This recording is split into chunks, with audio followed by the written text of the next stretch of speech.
Alright, in this lesson, we're looking at absolute value equations.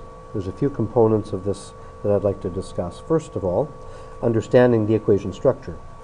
Think about a number line, and think about the number 5 as a reference point and wanting values 2 units away.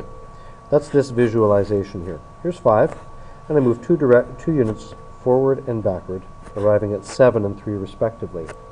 As a result of that, I can say that the distance between some number and 5, which is their difference, is 2. Notice the absolute value because it can go forward or negative, forward or backward, positive or negative.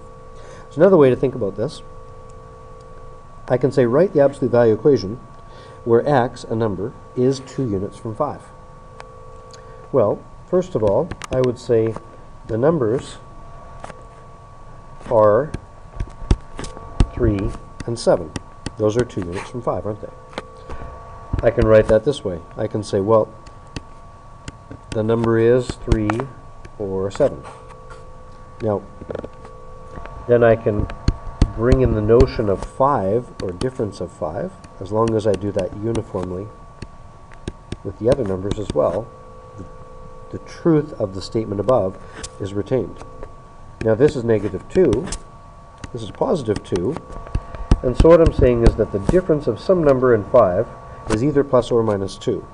Well, another way to say that is that the absolute value of the number and 5's difference is 2, and thus absolute value. The same expression considered 2 different ways.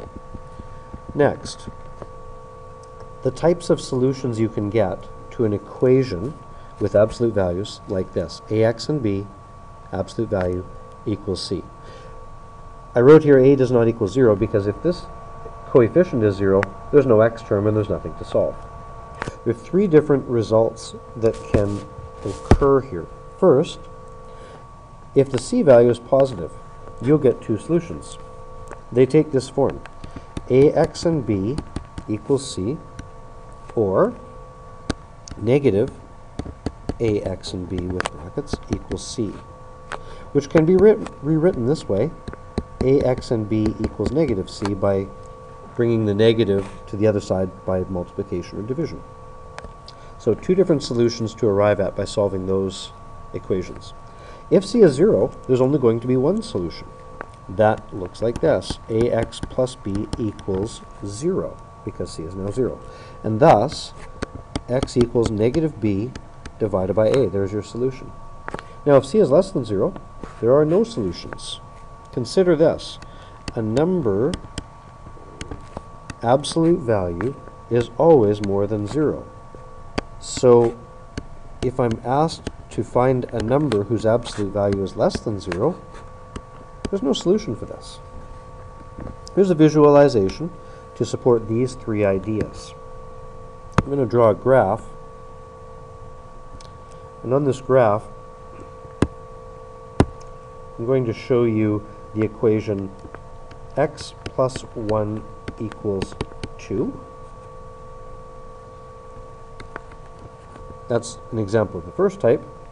Secondly, x plus 1 equals 0. That's an example of the second type. Thirdly, x plus 1 equals negative 1. So you can see I've followed the pattern of the 3 types up above: something greater than 0, something equal to 0, and something less than 0. Let's graph x plus 1.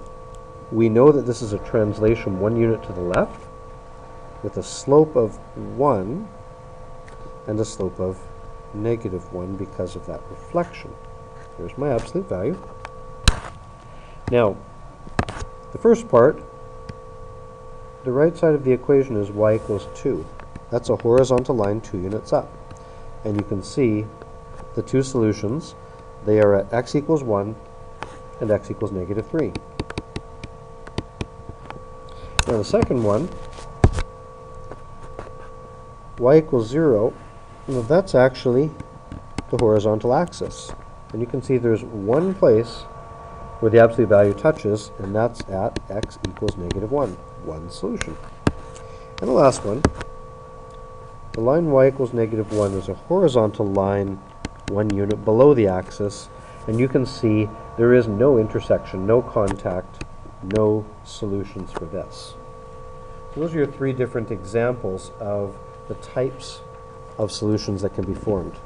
There's one more thing I want to talk about, and that is actually solving absolute value equations. What's the process? So I want to run through an example to demonstrate this. But remember, we've discussed this a few times, that the content of the absolute value bracket is either greater than or equals 0 or less than 0.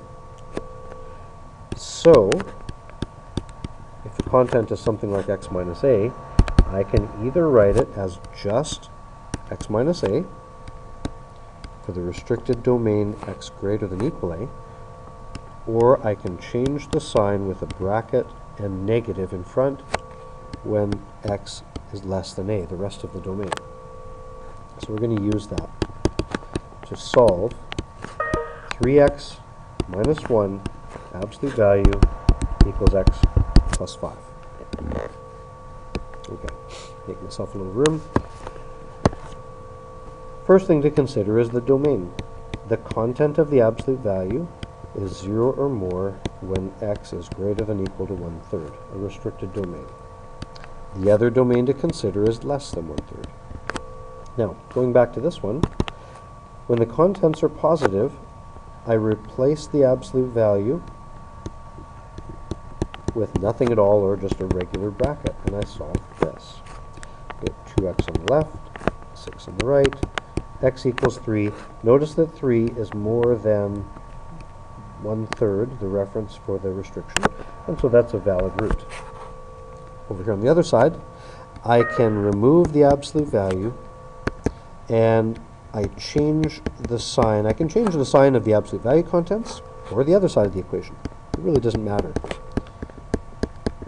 So let me gather the x's together, and I'll bring -1 and gather it with -5 to make -4. And I get x equals -1, and -1 is less than 1/3, so that's also a valid root. There are my two roots. I'd like to leave you with one other thing to think about, and that's a special pattern that can occur. The special pattern is this. What if the absolute value of some expression is equal to the expression itself? Well, here's two examples. What if I said x minus 2 absolute value equals to x minus 2? Well, let's think about what the graph of that looks like. I'm going to plot x minus 2. It's 2 units to the right. There's my V shape, here and here. And the line x minus 2 has y-intercept of -2, slope of 1, and you'll notice that it lines up there up to a certain point. This part right here overlaps, and that is my common solution. The solution, graphically, is the overlap, or the intersection. Okay? Intersection is what's usually described, so I'll write that down. So, looking at that image, I would say x greater than or equal to 2 is where they overlap, and that's the solution. Now I'll contrast that with this. What about x minus 2 absolute value equals negative bracket x minus 2? Well, let's draw that out. Same idea as before. We already know what the absolute value looks like. It is right here, right here. What I need to do is clarify the right side. That's negative x plus 2, y-intercept of 2, slope of -1.